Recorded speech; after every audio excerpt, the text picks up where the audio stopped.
जंगल में सख्त गर्मी के दिन थे और झड़ने वाले जंगल में फलों और अनाज का कहर पड़ा हुआ था। रानू चिड़िया दिन भर तपती धूप में उड़ती और बहुत मुश्किल से अपने लिए दाना ढूंढती और अपने बच्चों के लिए भोजन का इंतजाम कर पाती।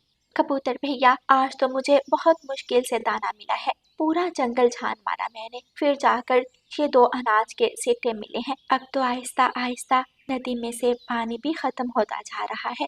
आखिर हम क्या करेंगे? रानू चिड़िया, सच बताऊं तो मैं खुद बहुत परेशान हूँ कि आखिर कैसे दाना ढूंढा जाए। ना पीने के लिए पानी है, ना खाने के लिए दाना। इस जंगल में अब हमारे जिंदा रहने के चांस बहुत कम हो गए हैं। ऐसे मत कहीं कबूतर भैया, हमें कुछ तो करना ही होगा। मिठू तोता बता रहा था कि यहाँ से 10 मील दूर इंसानों की बस्ती है। हमें वहां जाकर कुछ दिन गुजार लेने चाहिए, क्योंकि अगर हम मजीद यहाँ रहे तो हम जिंदा नहीं बचेंगे। लेकिन कबूतर भैया, हम कैसे जा सकते हैं इंसानों की बस्ती में? इंसानों की बस्ती में हमें कौन पनाह देगा? कौन हमें घोंसला बनाने देगा? इंसान तो हमेशा हमारे घोंसले तोड़ देते हैं, हमें अपने इलाके के पेड़ों पर बैठने तक नहीं देते।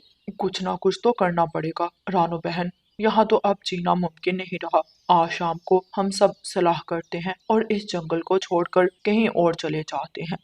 मम्मा, मुझे बहुत प्यास लगी है और मुझे बहुत भूख भी लगी है। मुझे कुछ खाने को दो ना। मम्मा, मुझे बहुत भूख लगी है। कुकू भाई, आप जानते हो ना, मम्मा थकी हारी घर वापस आई है और आपने आते ही मम्मा से फरमाइशें भी शुरू कर दी। रानू चिड़िया अपने बेटे कुकू को और गुड़िया को एक एक दाना देती है। बच्चों, आज बस मैं यही दाना ढूंढ पाई। जंगल में सूखा चल रहा है, कहीं भी कुछ खाने को नहीं मिल रहा। शाम को पक्षी मिलकर कोई फैसला करेंगे कि अब हमें कहाँ जाना चाहिए। मम्मा, क्या हमें ये जंगल छोड़कर जाना पड़ेगा? हाँ गुड़िया बेटी, अब वक्त आ गया है इस जंगल को छोड़कर कहीं और जाकर बसने का। मम्मा, हम अपना घर भी साथ लेकर जाएंगे ना? दोनों माँ बेटी कुकू की बात पर हंसने लगती हैं। शाम हो जाती है। सब पक्षी बड़े बरगद के पेड़ के नीचे जमा हुए थे। तो फिर बताओ, जाना कहाँ है? इंसानों की बस्ती में तो खतरा ही खतरा है। हर समय अपने घोंसले बचाने की फिक्र रहा करेगी। और तो और इंसान लाठियों से मारते हैं। मेरे मामा जी की वैसे ही किसी इंसान ने पूंछ तोड़ दी थी। सब इंसान एक जैसे नहीं होते कालू कव्वे। आसपास के सभी जंगलों में सूखा पड़ गया है। कहीं भी जिंदा रहने की कोई उम्मीद नजर नहीं आ रही, वरना हम किसी और जंगल चले जाते। बिल्कुल ठीक कह रहे हैं, सब इंसान एक जैसे नहीं होते। हमें एक बार इंसानों की बस्ती में जाकर पनाह लेनी चाहिए और फिर जब बारिशें शुरू हो जाएंगी तो हम वापस अपने जंगल में आ जाएंगे। हम तो नहीं जाएंगे। हम तो लाल पहाड़ी के पास वाले जंगल में अपना घोंसला बना लेंगे। मैंने सुना है वहां आजकल भी पानी के चश्मे बह रहे हैं और खाने को मीठे फल भी हैं। ये तुम क्या कह रही हो? तुम नहीं जानती वो किन का इलाका है? वहां चीलों का बसेरा है। वहां हम जैसे आम पक्षियों का रहना बिल्कुल मुमकिन नहीं। क्यों मुमकिन नहीं? हम तुम्हें वहां रहकर दिखाएंगे। हम चीलों को 2 दिन में अपना दोस्त बना लेंगे। तुम सबको जाना है तो जाओ, हम तुम्हारे साथ इंसानों की बस्ती में नहीं जाएंगे। ऐसा कहकर कालू कौवा और गोरी कौवी अपने घर की तरफ वापस उड़ जाते हैं और वहां बैठे बाकी पक्षी ये फैसला करते हैं कि वो कल सुबह होते ही उस जंगल से इंसानों की बस्ती की तरफ चले जाएंगे।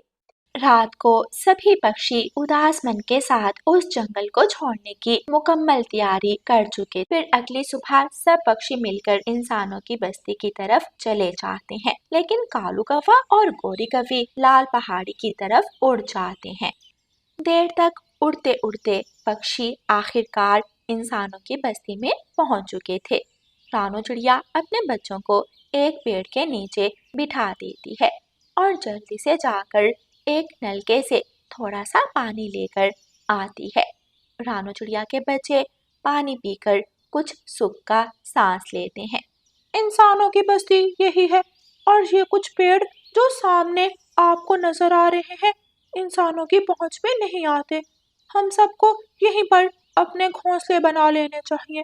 हाँ बिल्कुल, मैं भी यही कहने वाली थी। ऐसे ना हम इंसानों की जिंदगी में ज्यादा दखल देंगे और ना ही वो हमारी। सब पक्षी मिलकर काम पर लग जाते हैं। कोई लकड़ी उठाकर ला रहा था तो कोई तिनके। मिलजुल कर एक दूसरे की मदद करते हुए वो सब अपना अपना घोंसला बना लेते हैं। दूसरी तरफ कालू कौवा और गोरी कौवी जब लाल पहाड़ी के पास पहुंचते हैं तो वहां पर बहुत सारे पेड़ों पर मीठे मीठे फल देखकर गोरी कौवी का दिल ललचा जाता है। कालू जी, हम कुछ फल तोड़कर खा लेते हैं और कुछ तोड़कर अपने पास रख लेते हैं, इससे पहले कि चीलें हमें देखें। हमें कहीं ना कहीं अपना घोंसला बना लेना चाहिए। हाँ ठीक है। और जब हम यहाँ पर रहना शुरू कर देंगे तो आहिस्ता आहिस्ता चीलों से दोस्ती भी कर लेंगे, फिर वो हमें कुछ नहीं कहेंगी। कालू कौवा और गोरी कौवी एक पेड़ की डाल पर बैठकर मजे मजे से मीठा फल खाने लगते हैं। थोड़ी ही देर में दो चीलें आसमान पर उड़ती हुई उनकी तरफ आती हैं। काले कौवो, तुम्हारी ये मिजाल कि हमारे मीठे फलों को तोड़ो और हमारे ही इलाके में बैठकर खाओ। च च चील दी, हम तो यहाँ बसेरा करने आए हैं। हमारे जंगल के सब पक्षियों ने कहा कि चीलें अच्छी नहीं होती और वो हमारी दोस्त नहीं बन सकती, लेकिन हमने उन सबको मुंह तोड़ जवाब दिया और आपकी तरफ आ गए। हाँ, हालांकि वो सब तो इतने बेवकूफ हैं कि इंसानों की बस्ती में जा बसे, लेकिन हमने कहा नहीं, हम तो जंगलों में रहने वाले पक्षी हैं, हम इंसानों की बस्ती में हरगिज नहीं जाएंगे। कौवों की ये बात सुनकर एक चील दूसरी चील के कान में कहती है, ये बेवकूफ कौवे तो खुद ही हमारा शिकार बनने आए हैं, तो हमें इनके साथ जोर जबरदस्ती नहीं करनी चाहिए। हाँ हाँ कौवो, ये तो तुमने बहुत अच्छा किया कि तुम यहाँ चले आए। तुम्हारा जब दिल करे और जितना दिल करे मीठे फल खाओ। आज से तुम हमारे दोस्त हो। और कौवो, तुम दोनों हमारे जंगल में नए आए हो, इसलिए आज शाम की दावत हमारी तरफ, हमारी गुफा में आ जाना। हम तुम्हें मजे मजे के खाने खिलाएंगी। क्या? क्या सच में? आपके घर दावत? हाँ हाँ, बिल्कुल सच में। आज शाम का खाना तुम दोनों कभी भी हमारे साथ खाना, बहुत मजा आएगा। चीलें ऐसा कहकर अपनी गुफा की तरफ वापस चली जाती हैं। कालू जी, तुमने देखा? देखा तुमने? ये चीलें तो बहुत अच्छी हैं। मैं ना कहती थी, हम जैसे मक्कार पक्षियों की दोस्ती ऐसे पक्षियों से ही अच्छी लगती है, ना कि वो मोटी चोंच वाले तोते और गंदी आंखों वाले कबूतर जैसे पक्षियों से। हाँ हाँ, तुम ठीक कह रही हो गोरी, मैं तो पहले से ही जानता था कि हम चीलों को अपना दोस्त बना लेंगे, लेकिन मुझे तो हैरानगी हो रही है कि इतनी जल्दी चीलें हमारी दोस्त कैसे बन गई। जैसे भी बनी, अब हमें दावत के मजे उड़ाने हैं। चलो जल्दी से दावत की तैयारी करें। मैं तो खूब मेकअप लगा कर जाऊंगी। शाम को गोरी कौवी और कालू कौवा चीलों की गुफा में तैयार होकर पहुंच गए थे। वो दोनों तो समझ रहे थे कि आज चीलें उन्हें दावत खिलाएंगी, लेकिन उन्हें ये पता नहीं था कि चीलें उनकी दावत नहीं बल्कि उनको ही दावत बनाकर खाने वाली थीं। जैसे ही कालू कौवा और गोरी कौवी गुफा में पहुंचते हैं, एक चील जल्दी से उनको रस्सी से बांध लेती है। चील दी, ये तुम क्या कर रही हो? हम तो तुम्हारे मेहमान हैं, हमें छोड़ दो, हमें रस्सियों से आजाद करो। अच्छा, तुम्हें अभी बताऊंगी कि कौन किसका मेहमान है। जब तुम्हारा शोरबा बनाकर पीऊंगी और तुम्हारी हड्डियां कच्ची ही खा जाऊंगी। बहुत मजा आएगा दीदी, आज तो बहुत मजा आएगा। एक चील दूसरी चील से कहती है और दोनों जोर जोर से हंसने लग जाती हैं। कौवे अपने जाल में खुद ही फंस गए थे। प्यारे दोस्तों, दोस्ती हमेशा उसी से करनी चाहिए जो हमारे मेल जोल का हो। हमें अपने जैसों से ही दोस्ती करनी चाहिए, वरना अंजाम वही होगा जो कौवों का हुआ। और प्यारे दोस्तों, इस कहानी को लाइक, अपने दोस्तों के साथ शेयर और चैनल को सब्सक्राइब करना बिल्कुल मत भूलना। आपका धन्यवाद। रानो चिड़िया की ऐसी कहानियाँ सुनने के लिए YouTube सर्च बार में रानो चिड़िया की कहानी लिखें या फिर ये बटन दबाकर बोलकर कहें रानो चिड़िया की कहानी। गुड़िया दीदी, मुझे बहुत भूख लगी है, मुझे खाना ला दो। कुकू मेरे प्यारे भाई, बस कुछ देर और सब्र करो। गौरी आंटी, कालू अंकल और जग्गू खाना खा ले, फिर हम भी खा लेंगे। कुछ देर बाद गौरी कव्वी बचा हुआ खाना लेकर उनके पास आती है। ये लो, ठूंस लो, और हाँ गुड़िया, याद रहे रात को सारे बर्तन धोकर सोना। इतना कहकर गौरी कव्वी वहाँ से चली जाती है। मैं ये जूठा खाना नहीं खाऊंगा। मुझे मम्मा पापा की बहुत याद आ रही है। अगर वो आज जिंदा होते तो हमें इस तरह का खाना ना खाना पड़ता। कुकू, जिंदा रहने के लिए हमें अपना पेट तो भरना ही होगा। मेरे प्यारे भाई, तुम रो मत, सब ठीक हो जाएगा। ये सुख दुख तो जीवन का हिस्सा है। आज अगर दुख है तो कल सुख भी जरूर होगा। गुड़िया अपने छोटे भाई को समझाती है और वो दोनों बहन भाई खाना खा लेते हैं।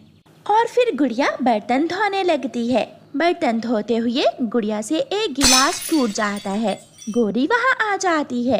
ये क्या किया तुमने? कमबख्त मारी, हर समय कोई ना कोई नुकसान करती रहा करो। गौरी गुड़िया को मारने लगती है। मुझे मत मारो प्लीज, मुझे छोड़ दो, मुझे मत मारो। मेरी बहन को छोड़ दो मेरी बहन को। कुकू रोने लगता है। वो बहुत डर चुका था। इतने में वहाँ कालू आता है। क्यों मार रही हो इस बेचारी को? क्या बिगाड़ा है इन मासूम बच्चों ने तुम्हारा? क्या बिगाड़ा है? हर रोज कोई ना कोई नया तमाशा लगा देते हैं। एक तो ये हमारी जाति के नहीं है, न जाने तुम क्यों उठा कर ले आए हो इनको। रात हो जाती है, सभी सो जाते हैं, मगर गुड़िया अभी तक जाग रही थी। वो अपने मम्मा पापा को याद कर रही थी। सारी रात गुजर जाती है और फिर सुबह होने से कुछ देर पहले गुड़िया की आंख लग जाती है। अरे अरे, देखो तो कैसे महारानी की तरह सोई हुई है। गुड़िया, अरे ओ गुड़िया, चल उठ और उठकर काम कर घर के। गुड़िया जल्दी से उठ जाती है। मैं और जग्गू शॉपिंग के लिए जा रहे हैं। जब मैं घर आऊँ तो सारा काम हो जाना चाहिए और तुम दोनों को खाना काम करने के बाद मिलेगा। गौरी और जग्गू वहाँ से चले जाते हैं। गुड़िया घर का सारा काम कर देती है। फिर दोपहर हो जाती है और गौरी घर आ जाती है। ये देखो, मेरी मम्मा ने मुझे रिमोट वाली गाड़ी लेकर दी है और ये ट्रैक्टर भी। जग्गू, हम दोनों खेलें इससे। चलो भागो, ये मेरे खिलौने हैं। मेरी मम्मा ने कहा है अपने खिलौने किसी से भी शेयर नहीं करने। अगर मेरे मम्मा पापा होते तो मुझे भी खिलौने ला कर देते। मम्मा पापा, आप हमें छोड़कर क्यों चले गए? कुकू रोने लगता है। गुड़िया, जा नदी से पानी ले आ। गुड़िया दीदी, मैं भी आपके साथ जाऊंगा। कुकू और गुड़िया नदी से पानी लेने चले जाते हैं। वो दोनों बहन भाई पानी लेकर वापस आ रहे थे कि रास्ते में उन्हें एक घायल गाय नजर आती है जो दर्द से करा रही थी। गुड़िया और कुकू उसे पानी पिलाते हैं। गाय, आप तो घायल हो। मैं अभी जंगल से जाकर आपके लिए जड़ी बूटियाँ लाती हूँ, आप जल्दी ठीक हो जाओगी। गुड़िया कुकू को गाय के पास छोड़कर जड़ी बूटियाँ लेने के लिए चली जाती है। गुड़िया को जड़ी बूटियाँ तलाश करने में काफी समय लग जाता है। गुड़िया वो जड़ी बूटी ले आती है और वो गाय को खिला देती है। प्यारी गाय, इस जड़ी बूटी से आपका घाव जल्द ठीक हो जाएगा। चलो कुकू भाई, आप जल्दी से पानी ले जाएं, वरना गौरी आंटी बहुत मारेंगी। फिर वो दोनों बहन भाई पानी लेकर घर चले जाते हैं। खबरदार, जो तुम दोनों अंदर आए, निकल जाओ मेरे घर से। कब से भेजा हुआ है पानी लेने और तुम अब आ रहे हो। बस मुफ्त की रोटियां तोड़नी आती हैं और कुछ नहीं होता तुमसे। गौरी आंटी, हमें माफ कर दें, हम कहाँ जाएंगे? गुड़िया बहुत विनती करती है, मगर गौरी कव्वी उनकी एक नहीं सुनती। आखिर वो दोनों वहाँ से चले जाते हैं। गुड़िया और कुकू रोते हुए जा रहे थे कि रास्ते में उन्हें वही गाय मिलती है। गुड़िया कुकू, तुम दोनों का बहुत बहुत धन्यवाद। तुम दोनों ने मेरी मदद की। तुम दोनों परेशान लग रहे हो, मैं तुम्हारी क्या मदद कर सकती हूँ? मैं एक जादुई गाय हूँ। हम दोनों बहन भाई अनाथ हैं, हम बेघर हैं। हमें रहने के लिए किसी सुरक्षित ठिकाने की जरूरत है जहाँ हम खुशी खुशी रह सकें। फिर वो गाय उन्हें एक जादुई घर बना देती है जिसमें हर तरह की सहूलत मौजूद थी। फिर वो दोनों बहन भाई खुशी खुशी अपने नए घर में रहने लगते हैं। गुड़िया दीदी, अगर आज हमारे मम्मा पापा जिंदा होते तो ये घर और भी सुंदर लगता। हाँ कुकू भाई, मम्मा पापा की कमी तो कोई भी चीज़ पूरी नहीं कर सकती। बस ऊपर वाले से दुआ है कि कभी किसी के मम्मा पापा उनसे जुदा ना हो, वरना ये दुनिया बहुत कठोर हो जाती।